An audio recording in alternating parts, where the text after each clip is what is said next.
It's in the Hollywood Reporter. It's by Steven Zaitchik, and it is subtitled, well, it's titled, I Sat Down to Dinner with Rob, Michelle, and Nick Reiner. It was heartwarming and jarring. So he writes about a dinner he had in Toronto with them at a restaurant 10 years ago. And I'm just going to pull out a couple of highlights here. We sat in a corner table. We talked about what it meant to be part of a family with a serious addict, to be a parent, to be a sibling, to be the addict themselves. The meal was a decade ago, but alive in front of me.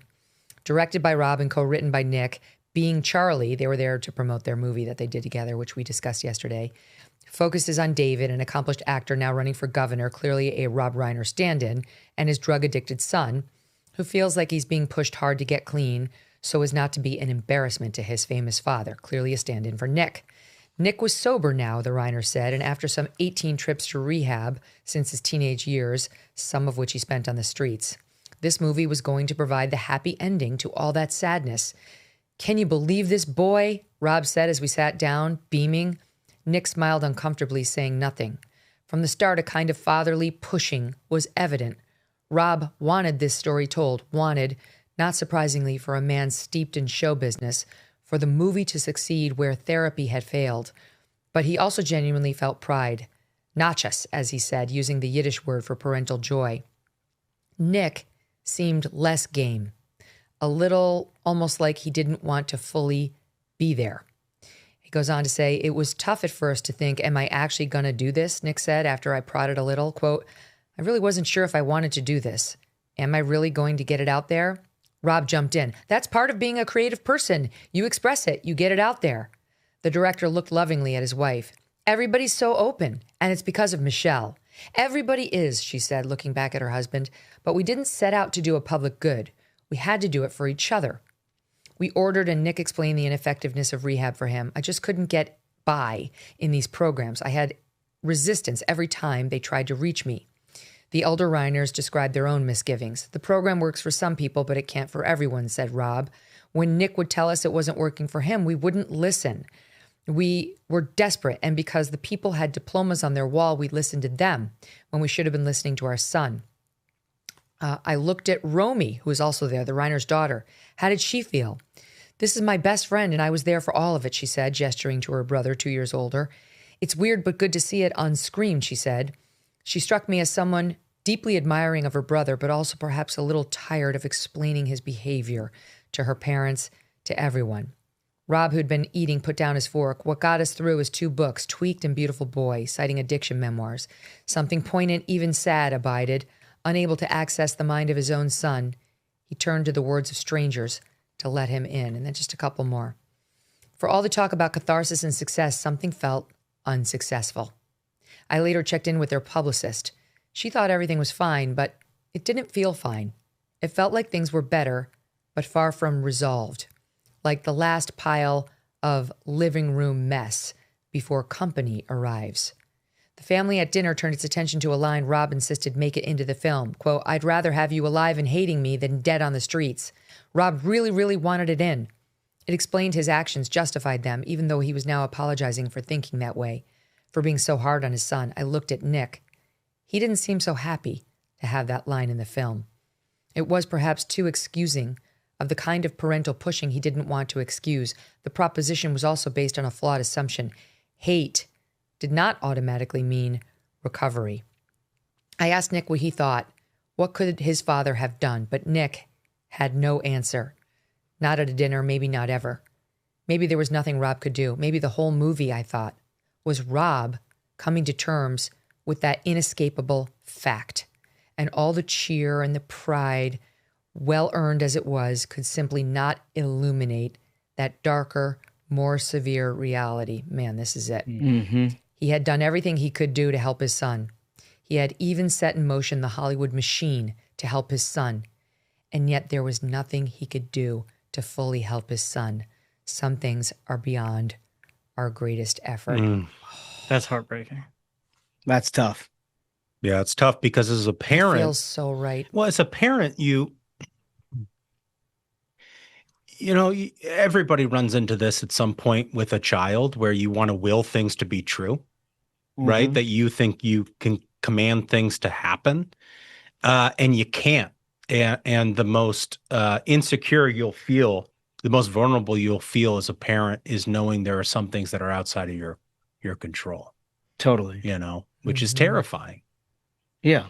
And And this is and obviously just a confluence of events, right? That started at a young age.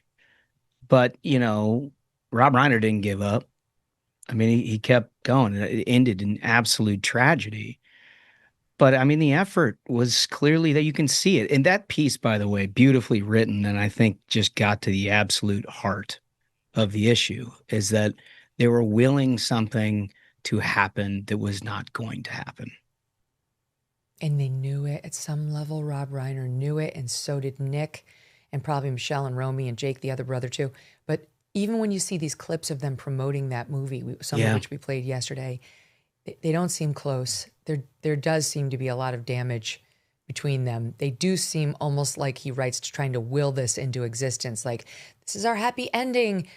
And the bit about using the Hollywood machine, that's a tool that Rob Reiner was very familiar with, that he used all his life to bring stories to us, to bring healing to other people in some instances, like Stand By Me, and try to use it on his own family, like the power of putting something cathartic on the big screen. He would help his son do that with his own story, but I think he knew. Here's more that I wanted to get to. He writes, okay. Hold on. Okay. Speaking of Rob, he turned back to the table. It was very hard. The number one job of any parent is to keep their child safe. And I hadn't done that. He was almost tearing up.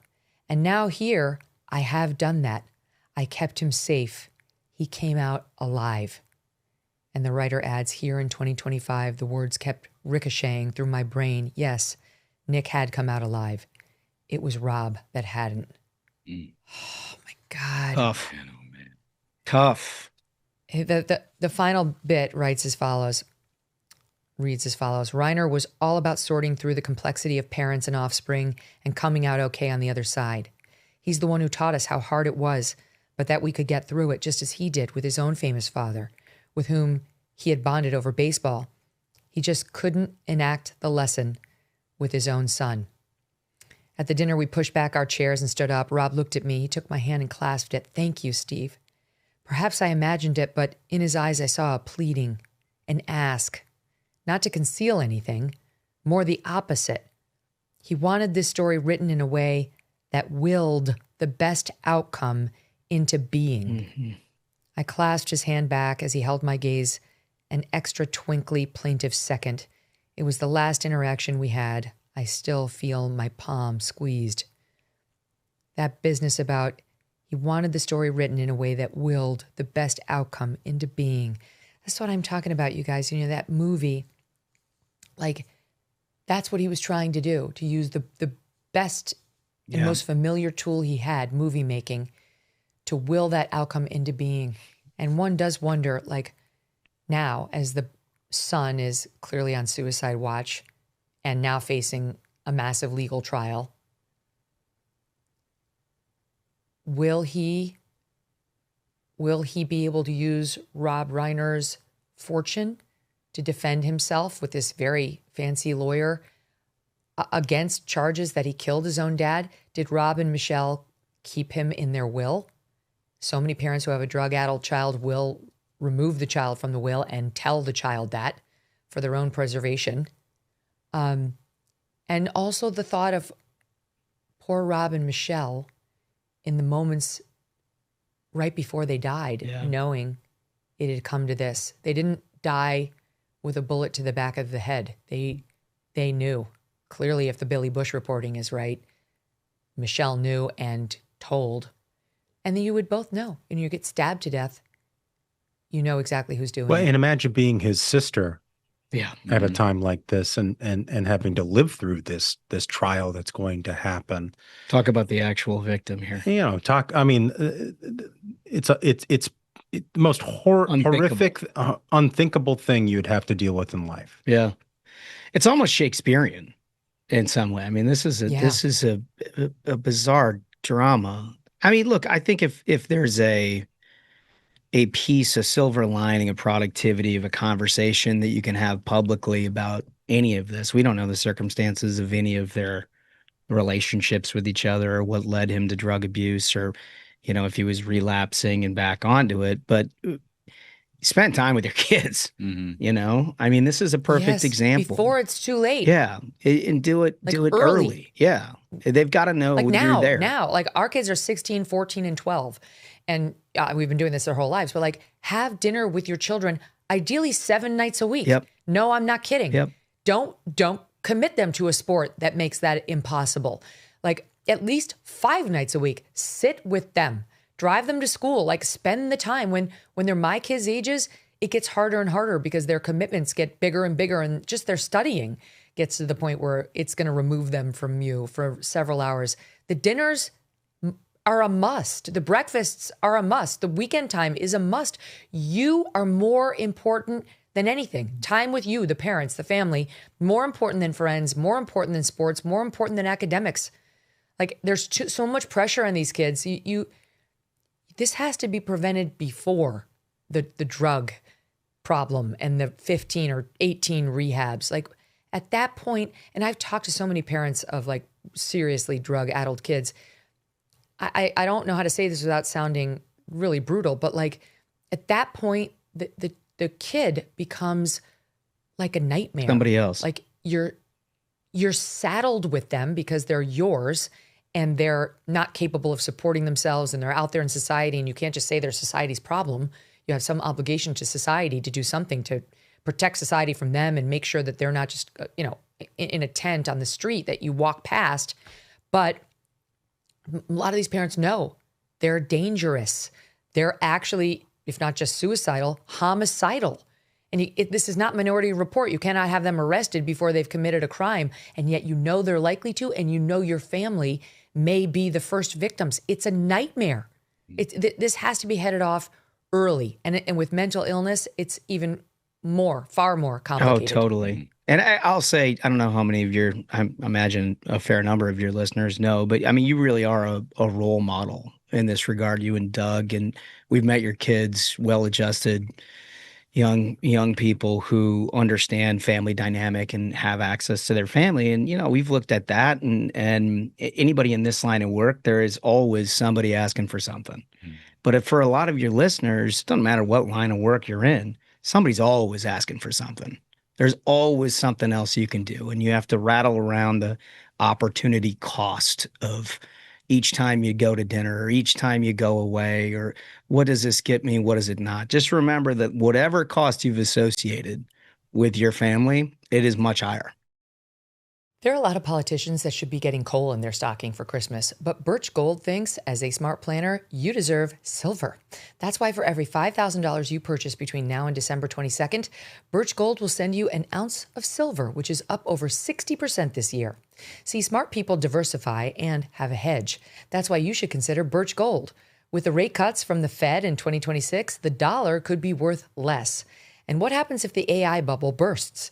Consider letting Birch Gold Group help you convert an existing IRA or 401k into a tax-sheltered IRA in physical gold. And for every $5,000 you buy, you will get an ounce of silver for you or your kids. Just text MK to the number 989898 to claim your eligibility for this offer. Again, text MK to 989898 because Birch Gold's free silver with qualifying purchase promotion ends on December 22nd. Message and data rates may apply. Thanks so much for watching. If you like what you just saw, hit the subscribe button for more clips and full episodes.